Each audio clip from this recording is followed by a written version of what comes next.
And when she met her, she asked him what It just doesn't. they didn't know. To represent us. My town was like, no. I was watching when it did the, I was, and I went, no. So I really did.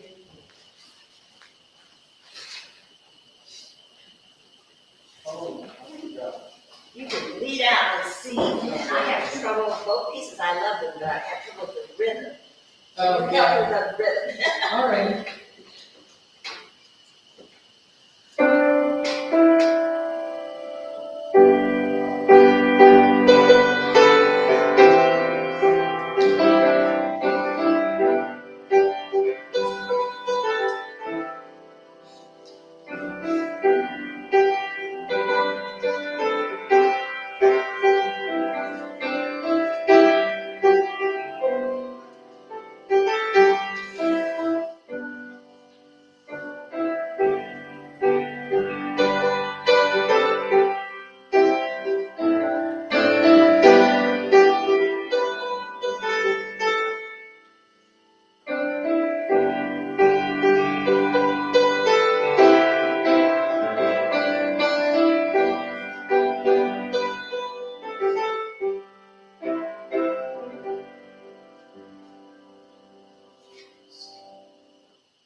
Good morning, everyone, and welcome to Thoreau Woods Unitarian Universalist Church. Whether you're a regular or a visitor, we're happy to have you here this morning. If this is your first time visiting us, please do stop by and sign in at the front table.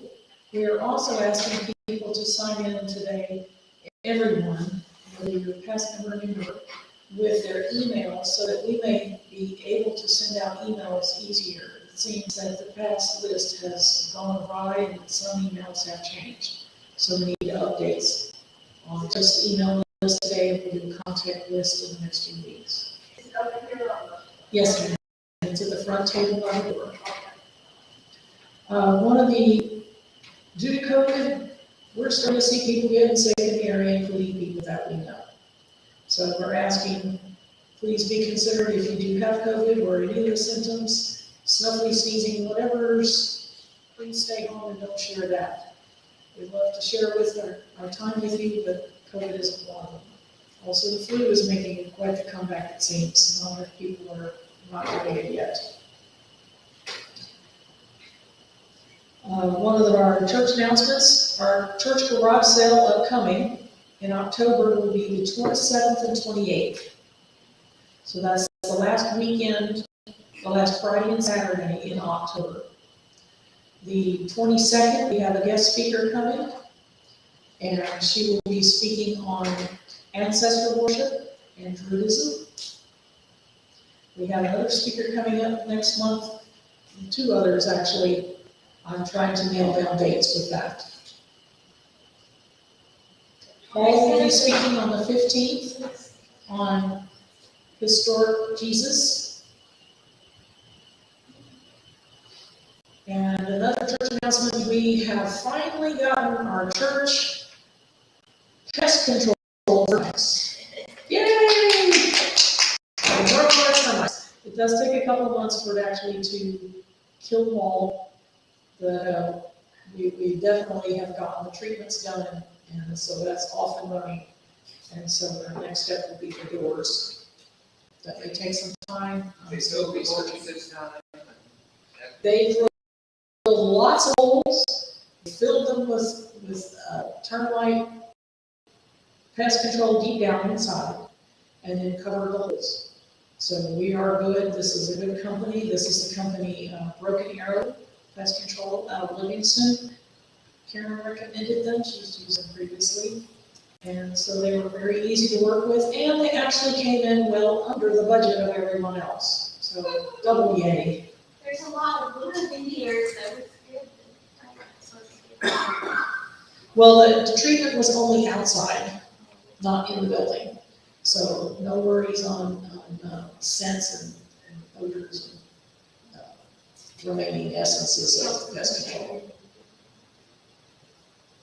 Any other announcements? Pam? There's a bee program, pollinators, at the library tomorrow at 10:30 till 11:30, if you're interested in going. And, so it's free. And then there is a planetarium program, I think it is this Thursday. It's on the 5th. Yeah, and it's, about So the tell us- eclipse, the eclipse, I think. Yes, it's about the eclipse in October, so that's a really good opportunity to go and learn about what you need to know to prepare and your best viewing places. That's at the planetarium in the Farrington building on campus. Would you repeat, okay, on October the 15th is, and the 22nd? October 15th, Paul will be speaking, And the 22nd? and the 22nd will be, we'll have a guest speaker. That is, well, I can't remember what her last name is now that she's married. But, Okay. That's okay, I want to be sure I knew what those. yes, Cheryl. Will the ancestor worship be about Dios de los Muertos? Not specifically. It's actually going to be about traditions around the world, Okay. and probably more particular about Europeans, ancestor worship. So she's an interesting figure for a number of years. And it seems that ancestor worship is making a comeback in America, along with neo-paganism, Druidism, and other few isms. So it certainly makes sense as people search for new spiritual practices. Genealogy is strong. Mm-hmm. Yes, there's a big, I think in part it is due to that rise.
one further announcement. I have a green bag that is about the color of the teal hymnal, a little more green perhaps, that has been missing for 3 or 4 weeks now. And last time I saw it was here at the church, and I wondered if anybody had picked it up and taken it home thinking, oh, somebody left this. And we were probably in a board meeting a month ago. So if so, please do return it to me because it does have some of my church papers in it. And I do need that back. Now is the time for our chalice lighting.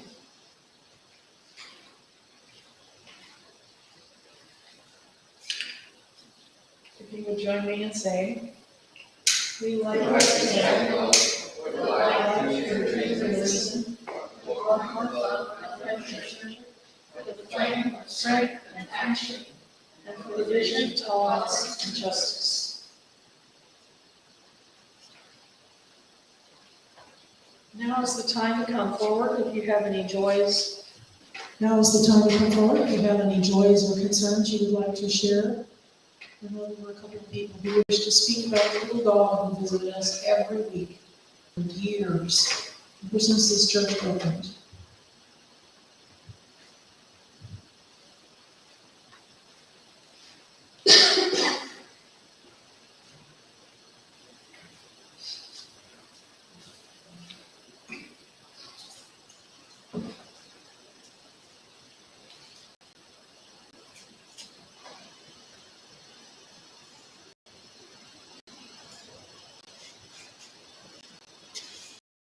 Well,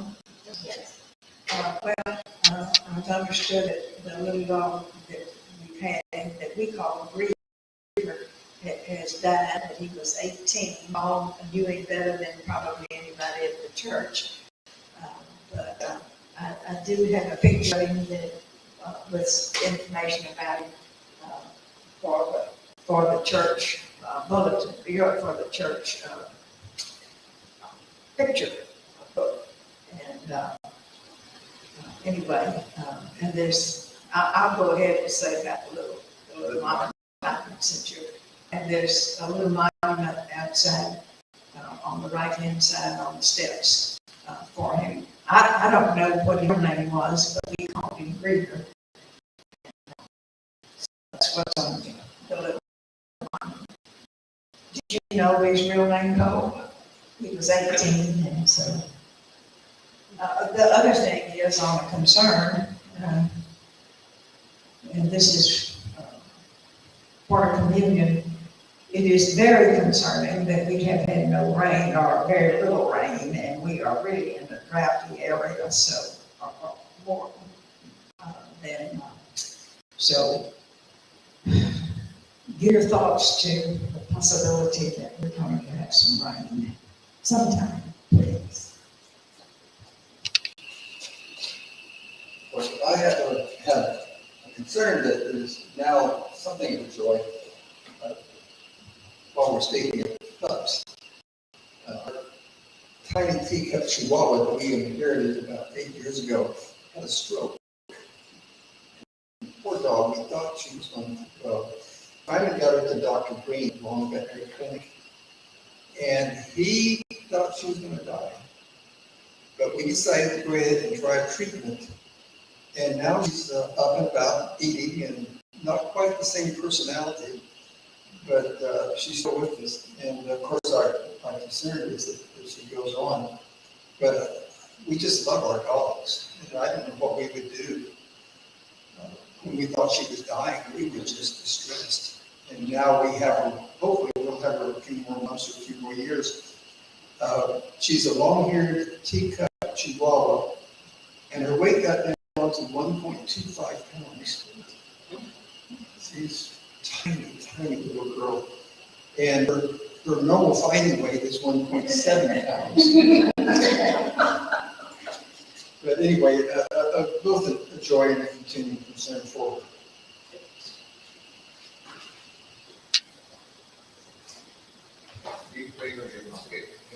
Yeah, like I can hold her in one hand. Well, we seem to have a new cat out here. We're not sure if someone's dumped him. I saw him last week. He's been carrying on his orange cat, wet feet. Or a new orange cat has appeared on our property, and I suspect someone may have dumped him. We've just given him some chicken. Hopefully that will keep him going a little longer, but I'm not sure what to do with him beyond today. If somebody would like to take him home and give him a home, that would be great, because he seems to be just roaming around and meowing constantly. He's lost and misses his family.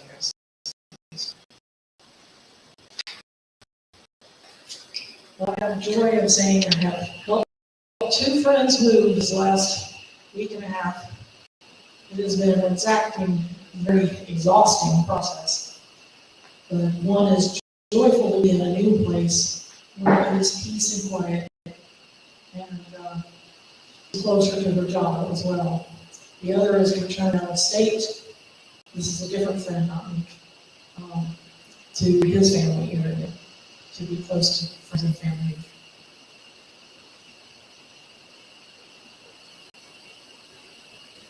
Any other joys or concerns?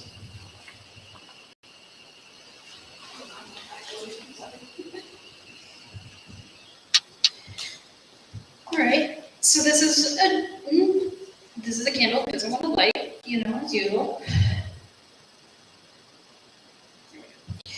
So this is both joy and concern. Joy that I have to ride up here.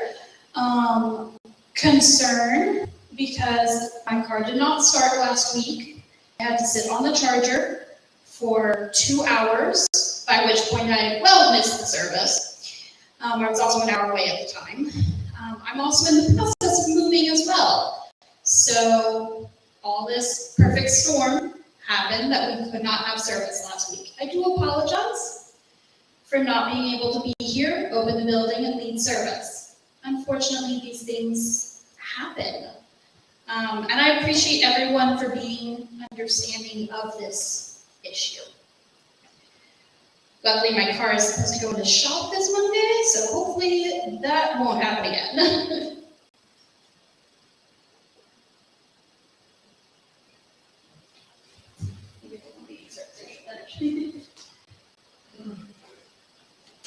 If there are no further joys or concerns, I light one further candle for those who are not here, or who have not voiced their joys or concerns out loud.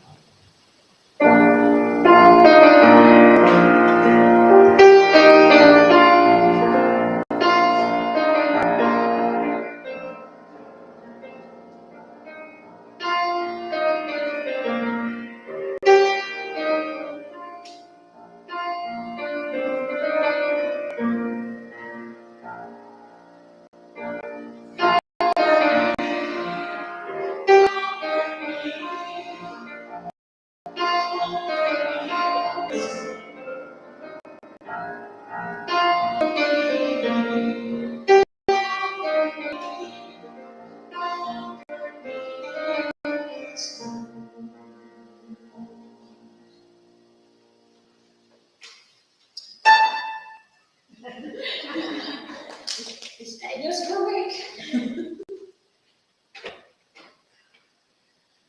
In the year 2021, the Lord came unto Noah, who was now living in the United States, and said, "Once again the earth has become wicked and overpopulated, and I see the end of all the flesh before me. So build another ark, and save 2 of every living thing, along with a few good humans." He gave Noah the blueprint, saying, "You have 6 months to build the ark, before I will start the unending rain for 40 days and 40 nights. Well, 6 months later, the Lord looked down and saw Noah weeping in his yard, and no ark. "No, Lord, I'm about to start the rain. Where's the ark?" Forgive me, Lord, and Noah, but things have changed. I needed a building permit. I've been arguing with the inspector about the need for a sprinkler system. Really? Really? We're about to have 40 days and 40 nights and we need a sprinkler system? My neighbors claim I violated the neighborhood zoning laws by building the ark in my yard and exceeding the height limitations. So we had to go to the development board for an appeal for their decision. Well, then the the Department of Transportation a bond be posted for the costs of moving power lines and other overhead obstructions. You know, just to clear the passage for the arcs move out to the sea. I told them the sea would be coming to us, but they just didn't believe me. Getting the wood was another problem. There's a ban on cutting local trees in order to save the local spotted owl. I tried to convince the environmentalists that I needed the wood to save the owls, not the other way around. But it's a no-go. When I started gathering up the animals, well, an animal rights group sued me. They insisted I was confining wild animals against their will in too small a space. They argued the accommodations were too restrictive, cruel, and inhumane to put so many different animals in confined spaces and keep them for long term. Well, then the EPA ruled I couldn't build the ark until they conducted an environmental impact study on the proposed flood. I'm still trying to resolve a complaint with the Human Rights Commission on how many minorities I'm supposed to hire in my building crew, much less those who are actually coming on board. Immigration and naturalization are still checking the green card status of most of the people who want to work. And then there's the trade unions. They say I can't use my sons. They insist I have to hire only union workers with art building experience. Well, I haven't found any with actual art building experience yet. And then to make matters worse, the IRS seized all the assets, claiming I'm trying to leave the country illegally with endangered species. So forgive me, Lord, but it would take at least 10 years for me to finish this art, just to get through all these hurdles. And suddenly the sky cleared and the sun shone, and a rainbow stretched across the sky. And Noah looked up in wonder and asked, "You mean they're not going to destroy the world?" "No," said the Lord, "it looks like the government beat me to it." I thought y'all enjoy that this morning.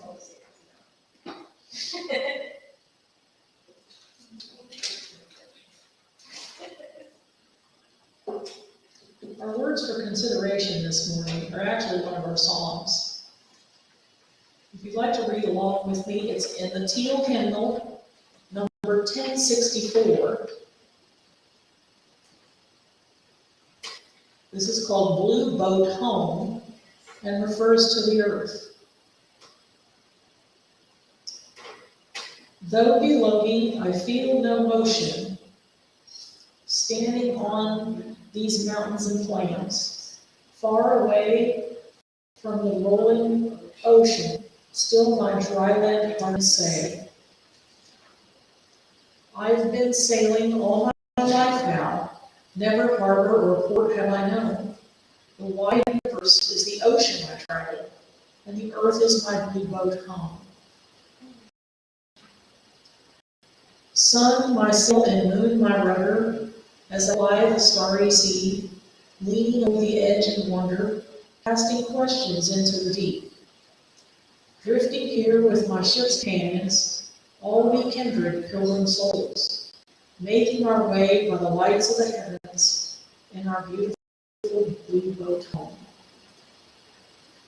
I give thanks to the waves upholding me, hail the great winds urging me on, greeting the infinite sea before me, sing the sky my sailor's song. I was born upon these fathoms, never harbor or port have I known. The wide universe is the ocean I travel, and the earth is my blue boat home. And really this is very true. The earth is our home for all the people upon it and those to come next. And we need to share this earth better than we have been. I know that war will never truly end, but we can certainly hope for better in the future. We'd like to take a moment for silent meditation and prayer.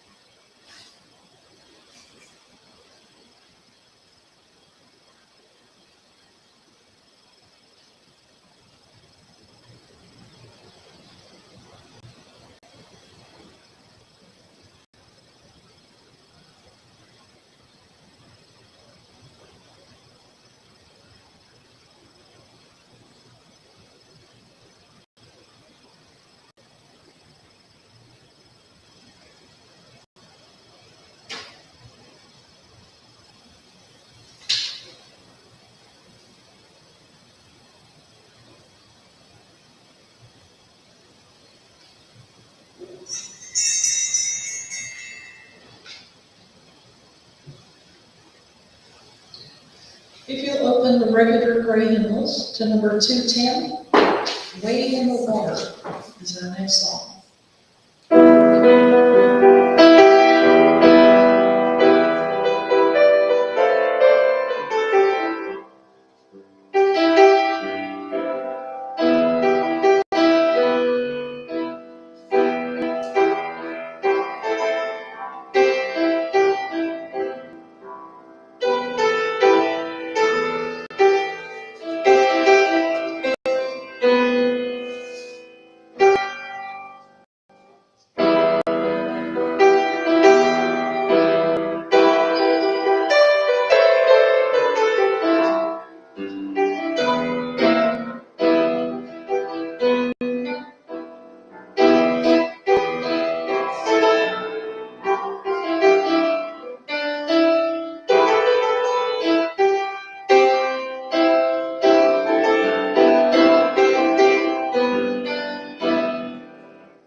Okay, when we get to practice.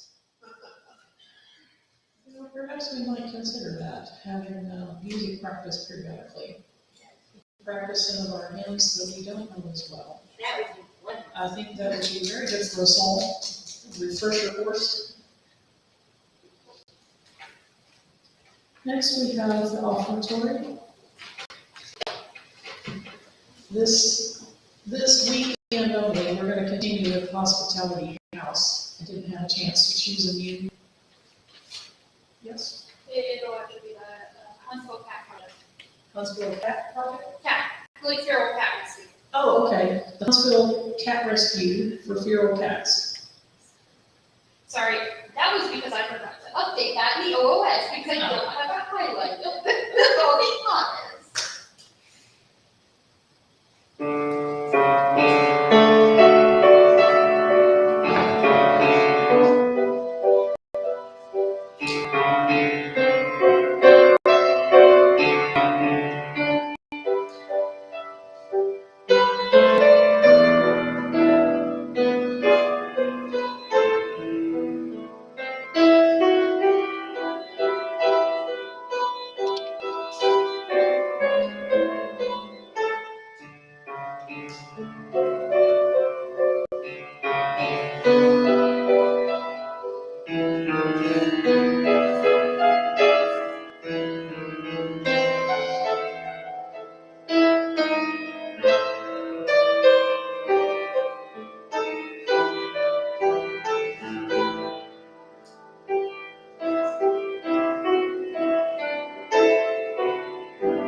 We gather today to celebrate water communion and water's power in our lives.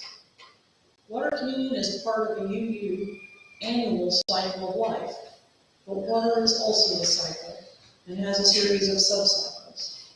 We're all familiar with the natural processes of humidity rising into the air to become clouds that later fall on us and the earth as rain, sleet, or snow. The rain and meltwater flow into the rivers and lakes to return to the oceans, and the cycle repeats itself over and over. But in many parts of the world, a subcycle of rain is only seasonal, like the monsoons of India and rains of Africa. Humans collect water for themselves, their crops and animals, and also industrial purposes. There never seems to be enough to go around, especially of late.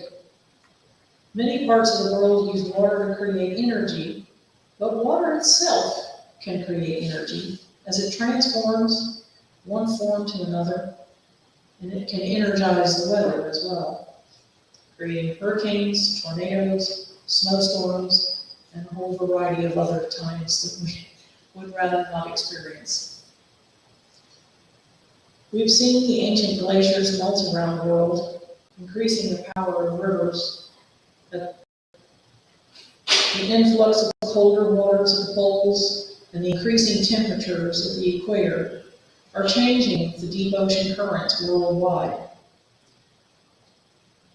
This water uptake into storm clouds is creating increasingly heavy downpours and flooding, even in areas that never flooded before.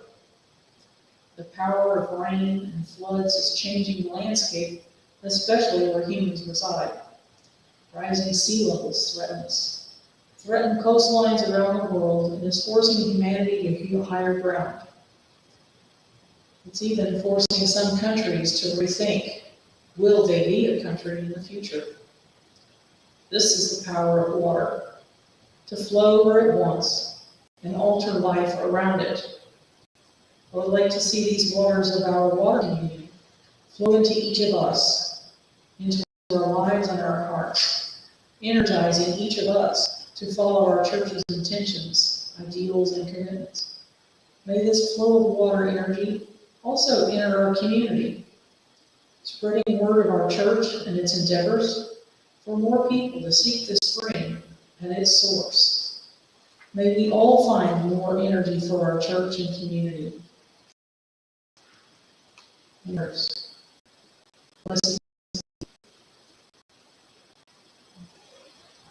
If anyone has brought their water with them, please come forward.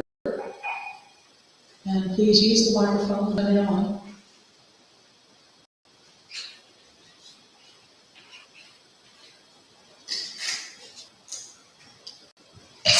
If you either brought your waters, go ahead and bring forward and tell us a little bit about your waters and your experience. And please do use the microphone.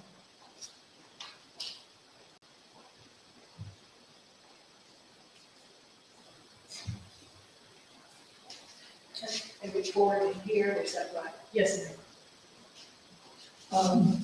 It's on, is that right? Yes. I debated whether to bring water from my ponds or water from my well. Both equally critical to being able to live out on the place that I live on and for my livestock being able to live out there. I chose water from well because it was easier to get and cleaner.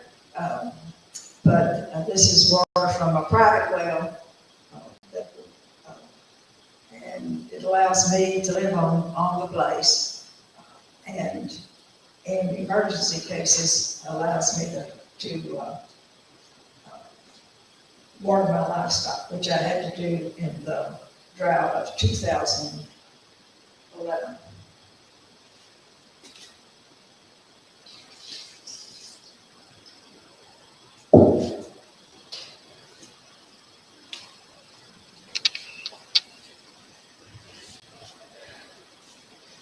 Okay, we're gonna try and open this with one hand and see how much spillage I get. But, here we go. Yeah! This is water from the pool, the swimming pool of the new house I'm moving into with my friends, which is possibly the most safe and secure area I've felt in many years. I have moved every year on my birthday. This is pretty much year 5 of doing it. Although hopefully I'll be moving now as opposed to December, which is nice. Although much hotter, but easier to get people, so, get people out. But yeah, it means a lot that they have offered their home to me and their pool to me. And that made a lot of difference in my life right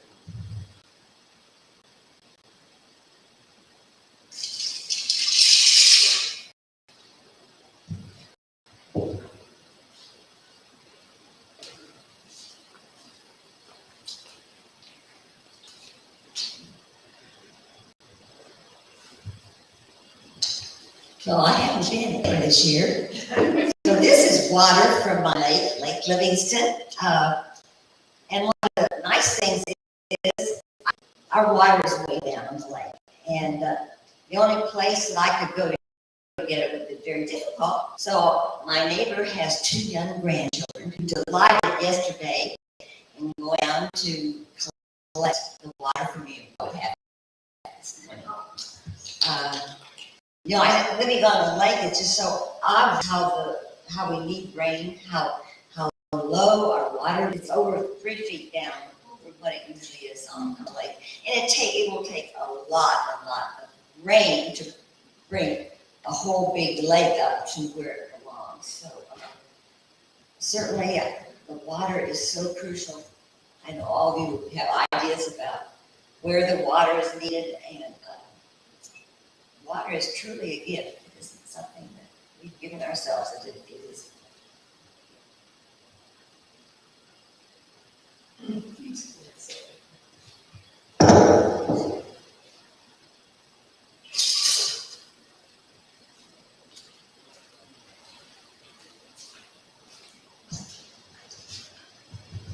Well, over the last year, we haven't really gone anywhere in particular other than the medical center for various things. But I consider this Huntsville tap water actually to be a bit from the hospital when Nelson battled COVID last year, late in the year after Thanksgiving. A lot of tears went into this water, and yet here he is, still alive and kicking, and may continue to kick for a long time.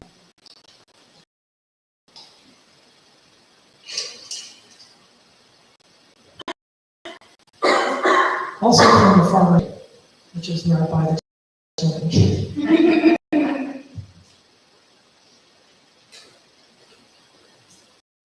I didn't know this was water. Specific. Oh, okay. Well, I want to talk about water because water is life. And most of our bodies are water. And you don't find life where there is no water. And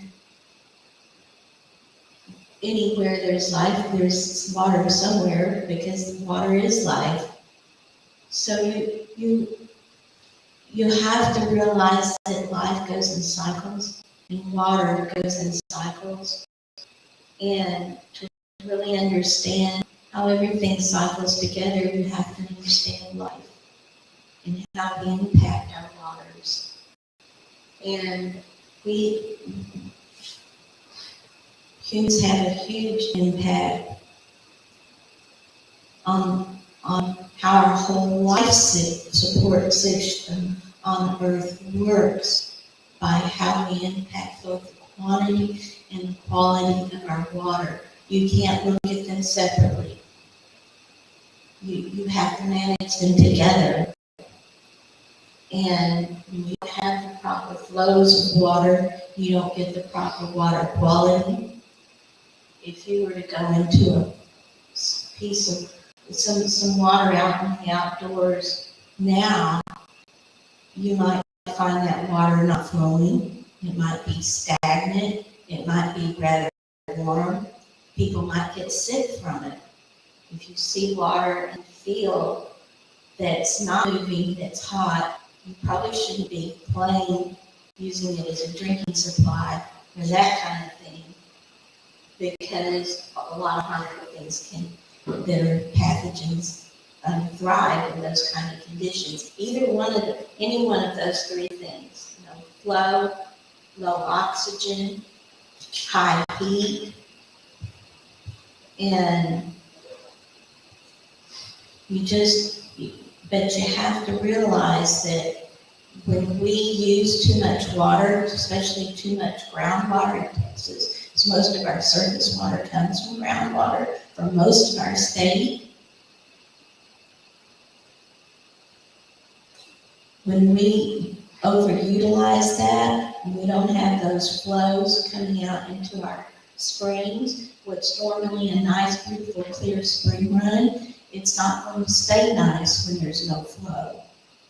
And when there's big rains and all that flushes down to the ocean, a lot of pathogens go down with it, and a lot of piled up nutrients, all of that.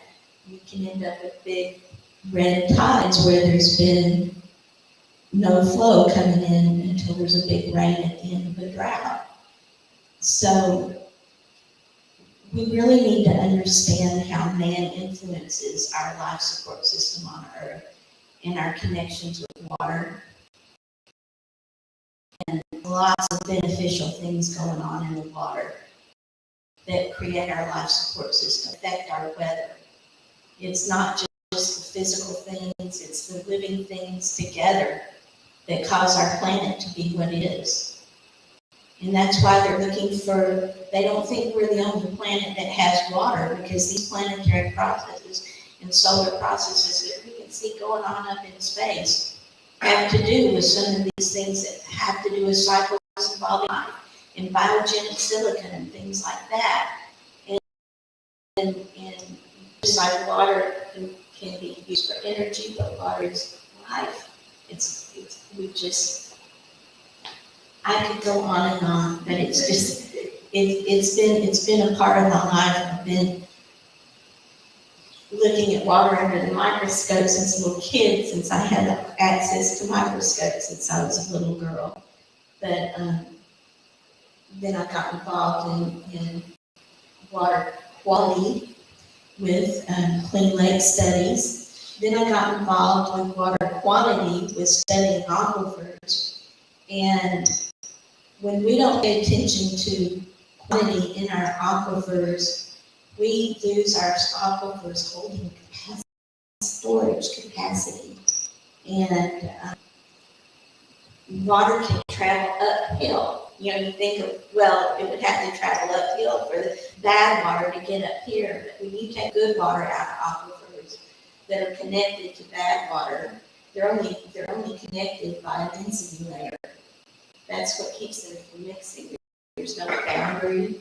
And then when you take a lot of water out of the freshwater holding areas, it creates a vacuum that makes a capillarity so that water, the bad water, can flow up. And once it gets up in, it gets trapped in all kinds of water holding areas that used to be for fresh water. And it stays there for it can stay there a million years, way longer than our lifetimes. And there's no way to get to and replace all that freshwater holding capacity that we lose. And I just read an article this week about fracking and use for industrial purposes where they don't actually take the water out of the ground.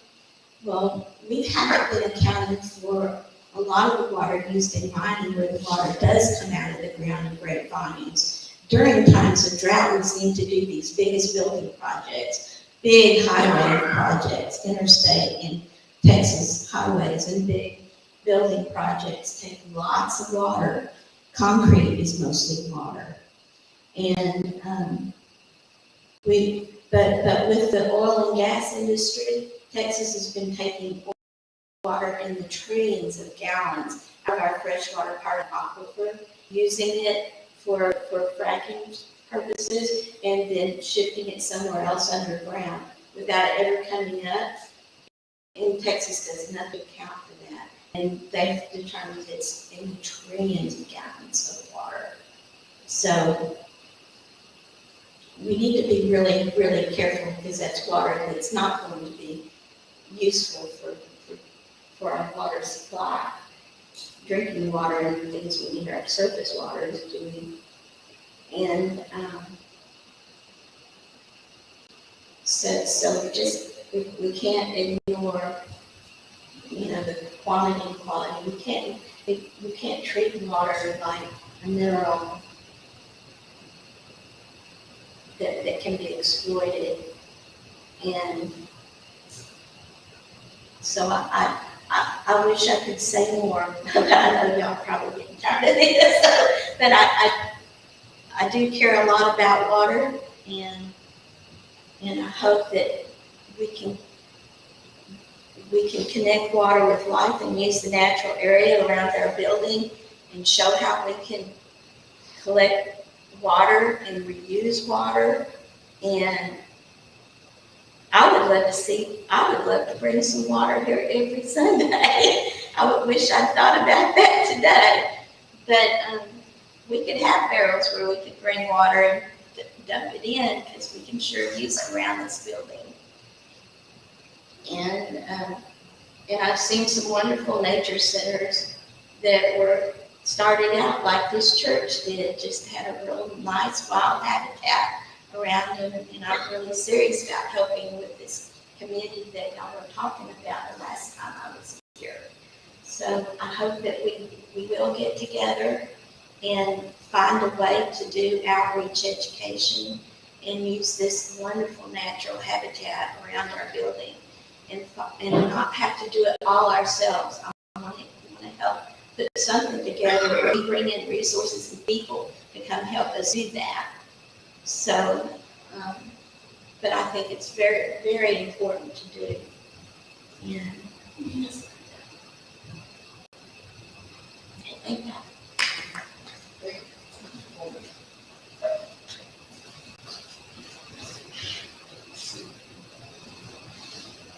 From Cheryl's cosmic view of water, my own is very down to earth. I was thinking it was next week's service, but had I remembered this morning, I would have taken water in a jar from the outside tap on the downhill side of my house, which with powering numerous sprinklers and bucket brigades, hopefully preserve the lives of some of the trees in my urban forest on my vacant lot down the hill, some enormous trees. And I'm despaired of trying to water them at all, but it's a drought and on and on. I spend a lot of money on water. Hoping you percolate down into these gigantic pines and oaks and elms that are in that vacant lot, right? So-called urban forest.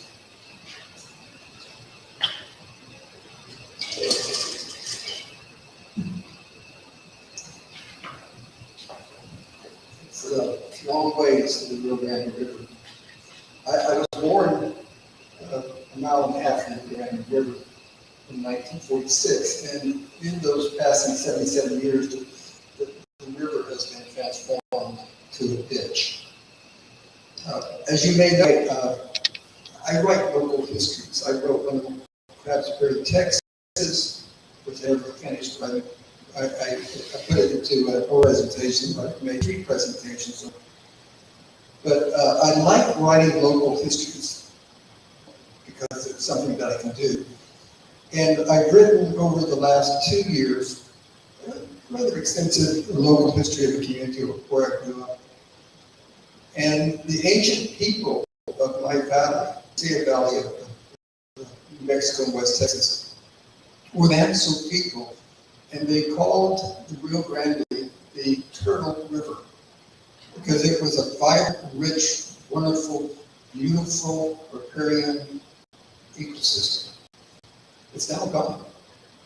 And replaced the cottonwood trees that were everywhere. The bosques of cottonwoods were enormous and beautiful.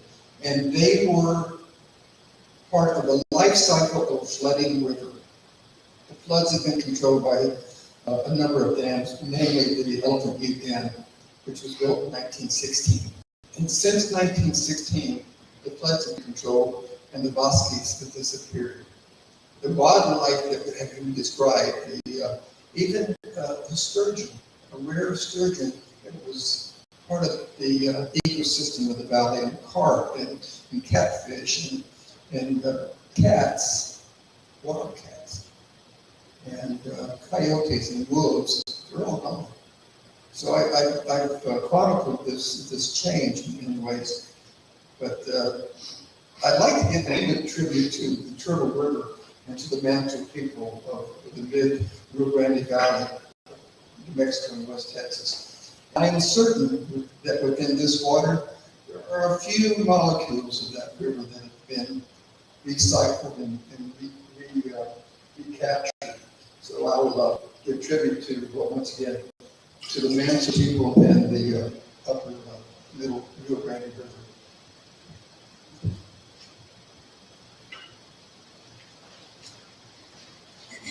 Can I say one more thing? Thinking of history of people in water, there's a ethnobotanist, anthropologist named Gary Palm.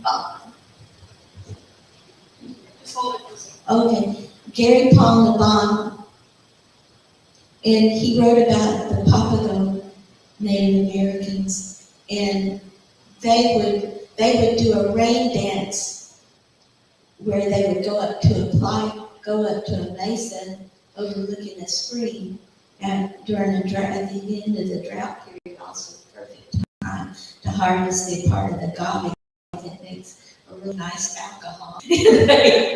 And they consume, they make up this agave mix and make a drink out of it, and they dance around in circles up on this cliff over the spring. And actually these cliffs would be making the water, the airflow would come in and waft cloud seeding organisms that were going on in the creek during the drought. And they also, these organisms in the water are producing dimethyl sulfoxide chemicals that seed clouds.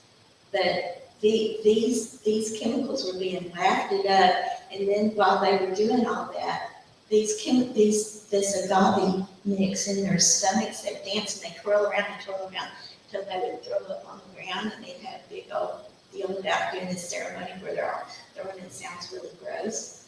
But that was also putting out that your stomach also produces those cloud seeding chemicals, dimethyl sulfoxide chemicals and base chemicals, and they were actually the winds coming up and wafting all that up into the air. That it's been scientifically shown that what they were doing really was rain dancing. It really did make it rain. Sometimes you see people burning these big old piles of wood up on a cliff or a hill when you're driving cliffs around West Texas and Central Texas. And they'll do this right before a big rain, and hope that their smoke vapors will see clouds. But you shouldn't do that now. It would cause a big fire. But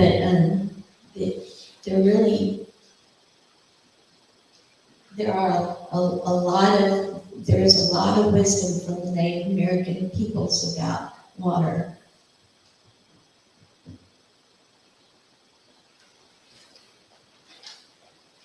Is that gross? I thought it was interesting. Did anyone else have anything further to add to our water? Or to interest in water?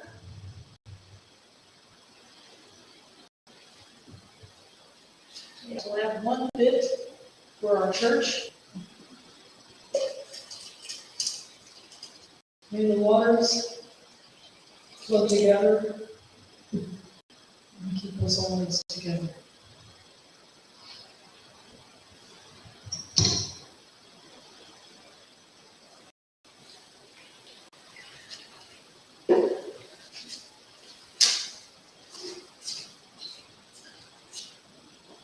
Our closing hymn will be number 100 in the gray hymnal.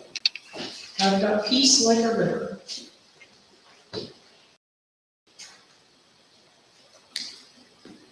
It's an easier one.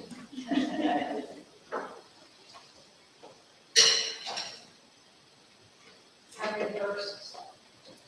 How many verses, Karen? Oh, let's see them all. All of them? Okay.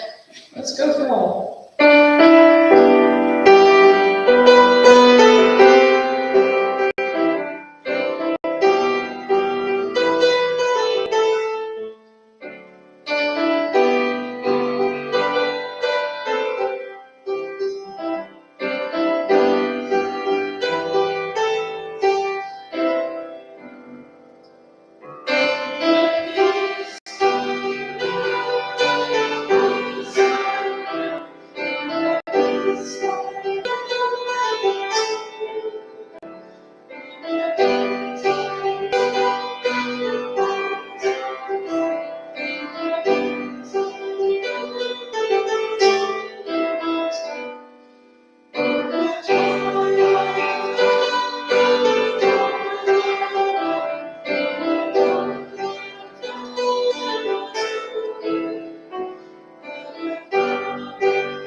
May you all please go home and do a rain dance and let the waters flow.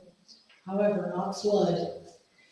Last week's rain was a real blessing. Unfortunately, it was all at once. It began flooding our roads, both here and south of us in Houston.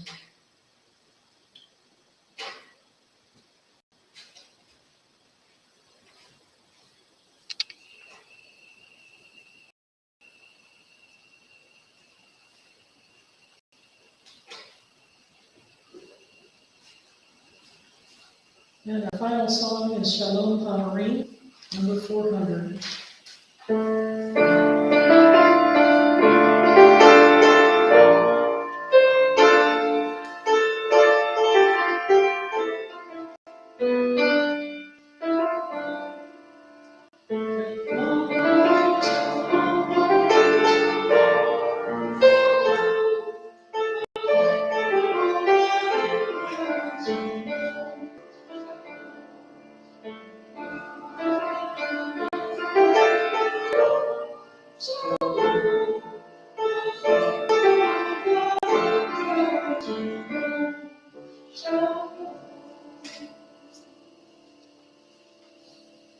Thank you all.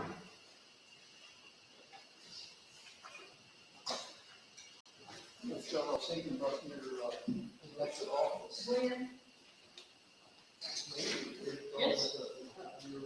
garage sale is when? The 27th and 28th. That's Friday and the last Friday and Saturday. And